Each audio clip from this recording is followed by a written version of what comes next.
How would you describe this sound? Well, for one, it's a sine wave, but how is it different from, say, this sound? Based on your background, a few words might come to mind. Maybe the first sound is staccato, or plucked, or muted, maybe even pizzicato. The second could be a decrescendo, or a held note, or a longer pluck. But they're very similar sounds otherwise. Perhaps the difference is length, speed, pluckiness, staccatoosity? I'm sure you know exactly what I'm trying to say, but you may not be familiar with the exact words to describe it. Let's talk about that. An envelope is the way to describe the way a sound changes over time. We can draw them like a graph. The horizontal axis is time, and the vertical axis is, well, whatever you want to change. But most commonly, that's volume. We can draw the envelope for this sound like so. The volume immediately goes to its maximum, then back down to silence. Our second sound is similar, the downward slope is just a little longer. Volume is especially easy to trace, since it lines up very nicely with the waveform. But again, this doesn't just have to be volume. Let's add another envelope to the sound, this one representing vibrato. It'll start low, then get higher.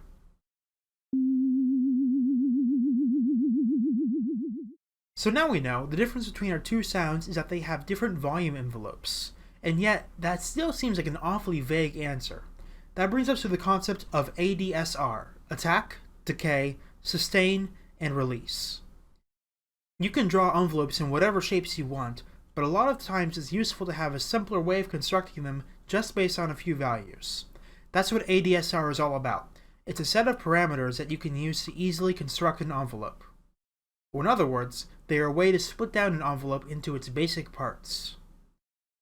Attack is the first parameter, and it answers the question, how long does it take for the sound to reach its peak? Instruments like pianos or lots of percussion have no attack at all. The sound starts immediately. You can do the same thing with strings or winds too, but they are also able to have a long attack, fading in slowly. You can also do something in between, where there's a short attack before the peak.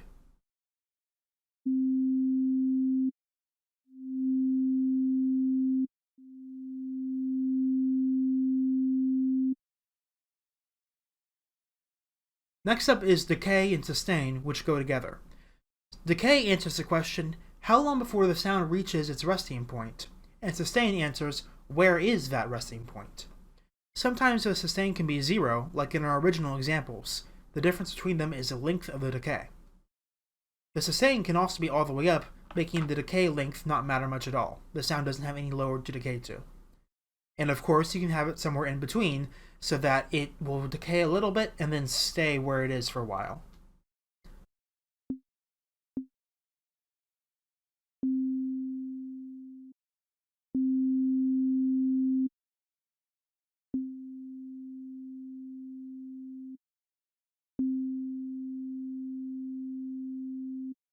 Last is release, which answers the question, what happens after you stop playing the note? Or rather, how much time is there between releasing the note and the value going back to 0? Now this is a little harder to describe in terms of acoustic instruments, but the best example I can think of is the pedal on a piano. Traditionally it's called a sustain pedal, but in the ADSR model, release pedal makes a lot more sense.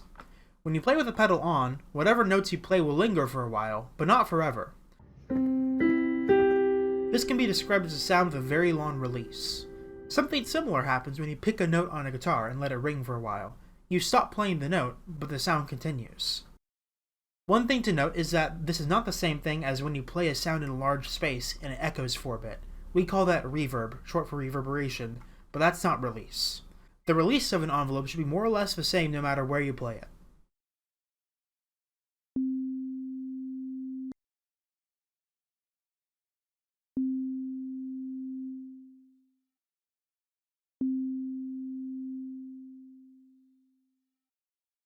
So to recap, attack is how long it takes for the sound to reach its peak, decay is how long before it reaches its resting point, sustain is where that resting point lies, and release is how long it takes to reach 0 after the note is released. The strength of the ADSR model is that you can represent each parameter as a number and use them to formulaically generate envelopes. You can also use them to help analyze the sounds around you. A staccato sound has a very short decay, an organ has a very short attack and high sustain, a cymbal roll has a long attack and long release, so on and so forth. Try to see what envelopes you can find in the things you hear each day.